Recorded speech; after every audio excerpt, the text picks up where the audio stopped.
todos! Hoy vamos a aprender a preparar un delicioso pan de Calatrava, un dulce tradicional murciano realmente riquísimo. Se trata de un postre frío tipo pudding que, aunque se podría preparar con restos de pan, lo típico es hacerlo con restos de bollería, en nuestro caso sin gluten, a los que se añaden ingredientes sencillos como son la leche, los huevos y el azúcar.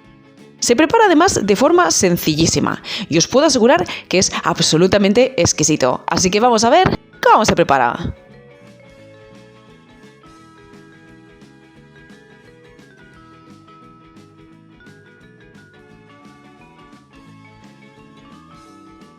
Comenzamos preparando la leche aromatizada.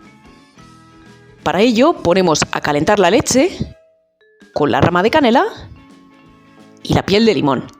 Es conveniente que empleéis un limón ecológico, por eso de no tomaros todo el insecticida que le echan a la piel. Y es también recomendable que quitéis lo mejor posible la parte blanca para que la leche no amargue. Mantenemos a fuego medio hasta que rompa a hervir y en ese momento retiramos del fuego y dejamos infusionar unos 15 minutos. Pasado ese tiempo, sacamos la canela, sacamos también la cáscara de limón y colamos para quitar la nata que se pueda haber formado.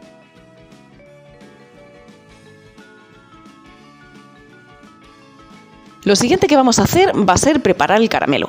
Para ello ponemos en un cazo el azúcar y el agua que lleva el caramelo y mantenemos a fuego medio sin remover hasta que empiece a tomar el color propio del caramelo. En ese momento debemos cubrir el molde rápidamente para evitar que el caramelo se endurezca antes. Para ello lo vertemos y movemos, como veis, el molde en todas direcciones para cubrir bien el fondo y los lados. Una vez bien cubierto el molde, dejamos simplemente enfriar para que el caramelo endurezca.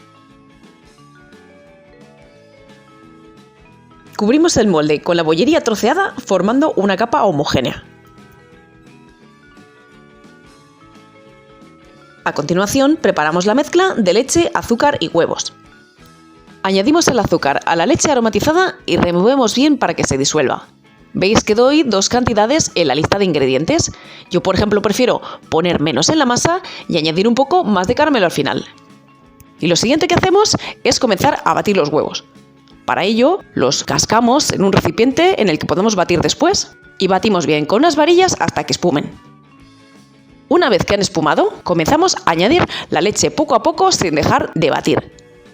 Mientras tanto, estamos calentando el horno a 190 grados con calor por abajo.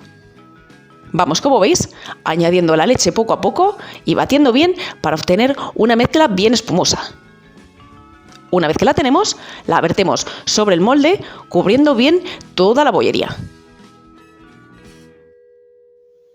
Este es un postre que se prepara al baño María. Es por ello que vamos a cubrir el molde con papel aluminio y lo vamos a poner sobre una bandeja de horno que llenaremos de agua.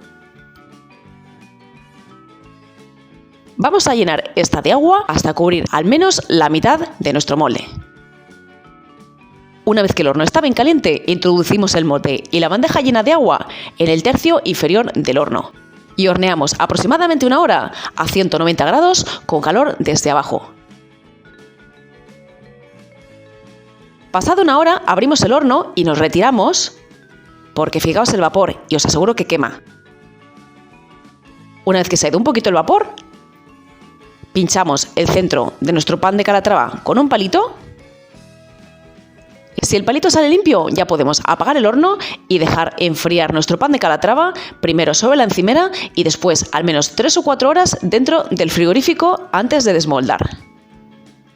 Y para desmoldarlo, una vez que ya ha enfriado perfectamente, como veis, se separan los bordes,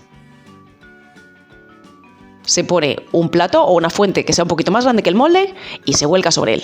Hay que hacerlo rápidamente para evitar que se escurra el caramelo fuera del plato.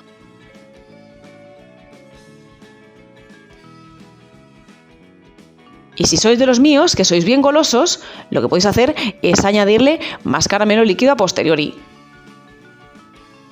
Y así queda el pan de Calatrava. Bueno, pues como habéis visto, es un postre sencillísimo de preparar y os puedo asegurar que cuando lo probéis vais a quedar encantados como he quedado yo.